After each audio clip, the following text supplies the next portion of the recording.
The other domino that some people thought would fall after Caserio took the Texans job was, oh, well, Josh is going to follow him out the door. And you're saying, no, that's definitely not happening. Yeah. However, there is a possibility if Ziegler were to land somewhere, McDaniels maybe could be attached to him. But you also not wrote in about Denver. not Denver.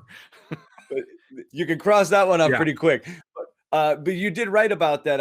It doesn't look like that's happening. He's not. It's so interesting for a guy like McDaniels who has been candidate 1 or 2 on so many coaching lists over the years. Yep.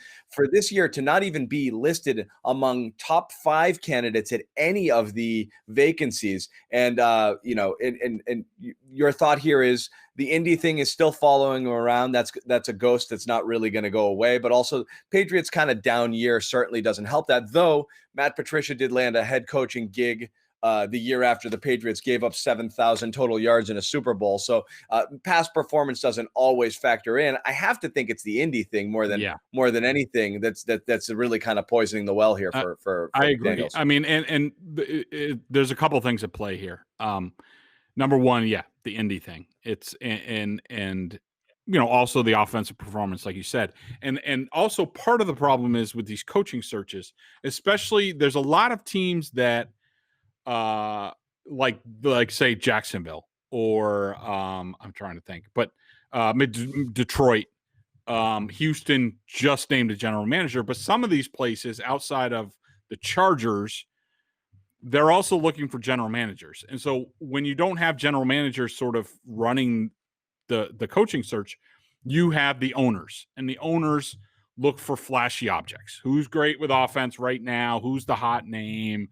Blah, blah, blah. And right now that's not McDaniels because of, what went on with the Patriots. I mean, I just find it ridiculous that Jason Garrett gets an interview with the Los Angeles Chargers and Josh McDaniels hasn't yet. Now, there's also the thought around the league that they're trying to hit on either guys they just want to give cursory interviews to, like Garrett, like favors to agents, and also the assistants that are in the playoffs right now. This is really the only time that they can talk to them. They want to get those guys first in the building.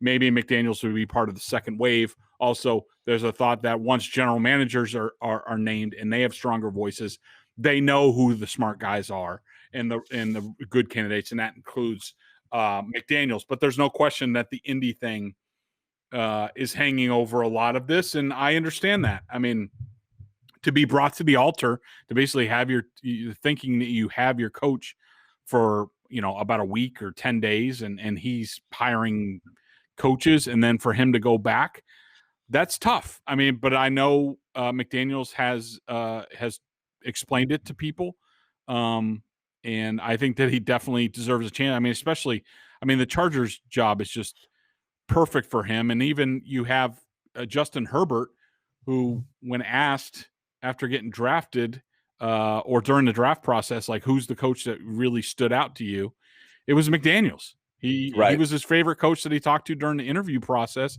and he really liked him. And like I just don't understand that. Like, what's more important than making sure Herbert is a elite level quarterback going forward to the franchise's success? Nothing. So that alone should be worth an interview. But it is interesting that's not happening.